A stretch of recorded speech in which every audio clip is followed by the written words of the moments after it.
Dans le prochain épisode de Un si grand soleil. Tandis qu'Élise ment à Sofia, Thaïs fait une découverte macabre. En parallèle, Jade se venge. Attention, les paragraphes qui suivent contiennent des spoilers sur l'épisode d'Un si grand soleil diffusé demain soir sur France 2. Si vous ne voulez rien savoir, ne lisez pas ce qui suit. Jeudi 20 octobre dans Un si grand soleil. Élise ment à Sofia. Élise est rentrée à 4 h du matin et a terminé sa nuit sur le canapé. Lorsqu'elle se réveille, Sofia lui demande où elle était. La policière lui fait alors croire qu'elle était dans un bar avec ses collègues et qu'elle n'a pas vu le temps passer. Pendant qu'elle s'amusait, Sofia lui fait remarquer qu'elle a dû se réveiller à plusieurs reprises car leur fille a fait cauchemar sur cauchemar. Élise a beau lui présenter ses excuses, cela ne suffit plus à Sofia. Après avoir reconnu ses torts, Élise promet de faire des efforts et le couple s'embrasse avant de s'enlacer tendrement. Élise reçoit plus tard un message de Fanny qui la remercie pour la soirée et regarde son téléphone avec le sourire. Thaïs fait une découverte macabre. Damien a passé la nuit à boire. De son côté, Ève est inquiète pour son collègue qui ne répond pas à ses appels et confie à Mo qu'elle a peur qu'il fasse une bêtise. Seulement, la mère d'Inès n'a pas du tout l'intention de le soutenir et ne comprend pas pourquoi elle continue de le défendre. Si elle reconnaît que Damien a fait une erreur en couchant avec son élève, Ève trouve en revanche ignoble qu'on s'acharne sur lui. Selon elle, il ne mérite pas autant de haine. Cependant, Mo n'a aucune compassion pour son collègue qu'elle considère comme un prédateur sexuel. Comme la discussion dégénère, Mo préfère y mettre un terme. Pendant ce temps, Florent informe Thaïs que son père ne va pas bien. En effet, Anthony ne comprend pas pourquoi sa fille lui en veut autant.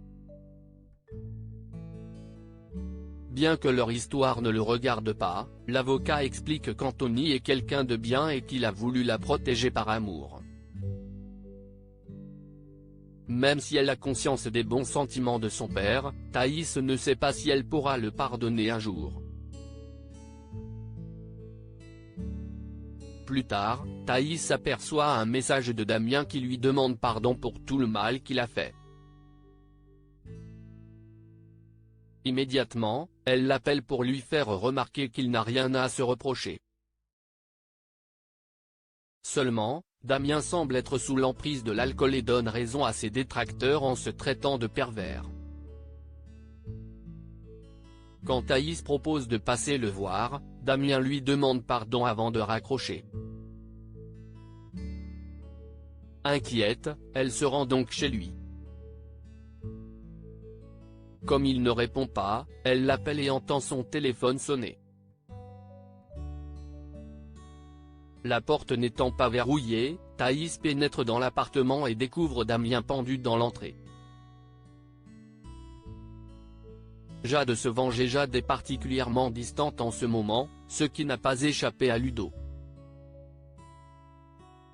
En partant travailler, la jeune femme appelle Julie qui lui conseille une fois de plus de tout raconter à Ludo. Toutefois, Jade ne veut pas que cela vienne gâcher leur histoire car c'est déjà assez tendu entre eux.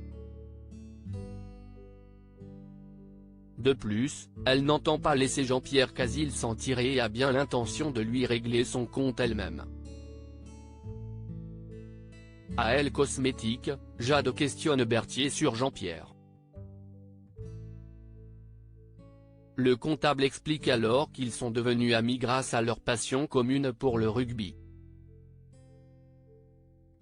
D'ailleurs, il invite la jeune femme à se joindre à eux ce soir pour voir le match mais Jade décline en prétendant avoir déjà quelque chose de prévu.